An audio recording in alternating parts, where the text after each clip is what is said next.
বন্ধুরা, শুভ দুপুর। তোমরা সবাই কেমন আছো? আশা করি তোমরা সবাই ভালো আছো। আমিও ভালো আছি। আমার আজকের সব দুপুরের মেনুগুলো দেখো কি কি আমি করেছি। সাদা ভাত আর ফুলকপির ডাঁটা, মূলো, আলু, শিম দিয়ে পাঁচমিশালো তরকারি।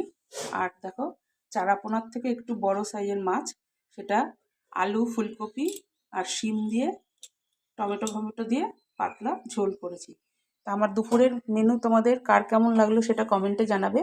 তোমরা কে কী রান্না করেছো, কে কী দুপুরের মেনু করেছো সেটাও কমেন্টে জানাবে। কে কোথা থেকে দেখছো সেটাও কমেন্টে জানাবে। আমার ভিডিওটা পুরোটা দেখার অনুরোধ রইল, স্কিপ না করে পুরোটা দেখার অনুরোধ রইল।